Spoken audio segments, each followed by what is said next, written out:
Welcome back mga ka-RC. Andito nga tayo sa Barangay Santo Niño, San Felipe, Zambales.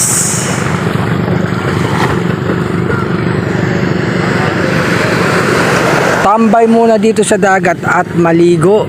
Siyempre kasama ko yung aso natin, si Baby Timothy Tyler. Habang di pa mainit mga ka-RC, alas 8 pasado na ng umaga, marami nang naliligo mga ka-RC. Kagabi meron ditong banda, maraming tao mga ka-RC. Meron ditong fire dance kahapon. Yan, doon sa kabila marami rin naliligo mga ka-RC. Good morning, good morning, good morning. Namnamin natin ang hanging amihan dito sa dagat mga ka-RC. Tignan nyo naman ang dagat, no? Ayan mga ka-RC, ang lakas ng alon.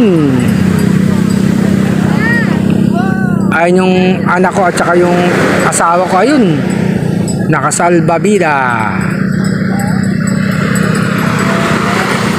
Maraming magagawa dito mga ka-RC. Pwede kayong mag-volleyball dito, mag-walking, pwede rin mag-jogging. Siyempre importante dito yung maligo sa dagat. Meron ding pool dito mga ka-RC Galing Quezon City, mga 4 na oras ang biyahe. Depende rin sa takbo nyo mga ka-RC.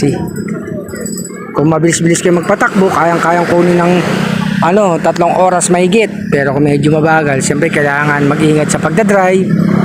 4 na oras mga ka-RC. Siyempre habang bumabiyahe kayo, pahinto-hinto muna kayo. Pag may nakikita magandang tanawin, picture muna. Ayan, marami rin mga bata dito mga ka-RC kasama ang pamilya. Kagabi ang taming tao dito, kasi dito may banda rito. Siyempre hindi nawawala yung inuman mga ka-RC. Ang lawak dito, San Felipe, Zambales. Sarap maligo pag mga ganitong oras mga ka-RC, hindi pa kainitan, no? Ang sarap magtampisaw sa dagat mga ka-RC. Asawa ko ay naliligo, sanay maligo yan Doon kasi sa may province sila, sa may Bisaya, sa Malitbog, Southern Leyte, Barangay Timba, may dagat doon Halos katabi lang ng bahay nila mga ka-RC, kaya sanay na sanay maligo yan. Pag laking probinsya ka, sanay ka talaga, lalo pat may dagat. Hindi na nga pinapansin yung mga taga yung dagat kasi nga siyempre sawa na rin sila, no? Pagdating sa taga Manila nagbabakasyon doon, talagang hinahanap talaga ang dagat mga ka-RC. Pwede ka rin sumakay dito ng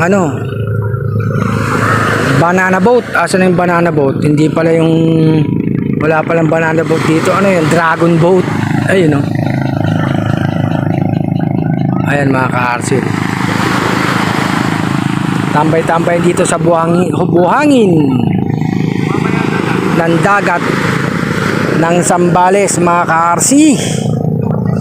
Hindi pa naman masyadong maraming tao dito, no mga ka-RC. Hindi katulad pagka mahal na araw nga, talaga maraming tao. Siyempre mga iba gusto nasa beach, gusto magbakasyon.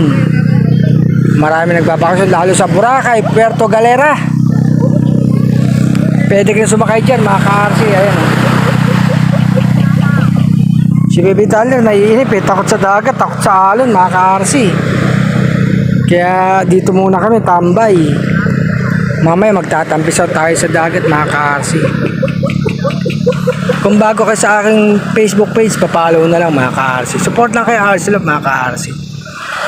Wala nga tayo sa mga ibon natin ngayon sa Quezon City. Andito tayo para mag outing kasama ang pamilya mga ka-RC sa Santo Niño, Barangay Santo Niño, San Felipe, Zambales mga ka-RC. Ayun, pwede ka mag-jogging. May nag-jogging, paikot-ikot lang dito mga ka-RC. Ayun.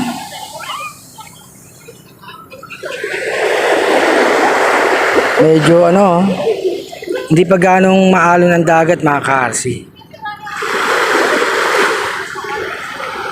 Ito ang paligid ng Zambales sa dagat mga ka-RC. Magandang araw sa inyo ha. Kung ayaw nyo naman dito sa may dagat, may pool naman doon. Pwede ka sa pool. Siyempre, talagang gusto talaga maligo ka sa dagat mga ka-RC. Shoutout sa lahat. Salamat sa inyong suporta. Magandang umaga.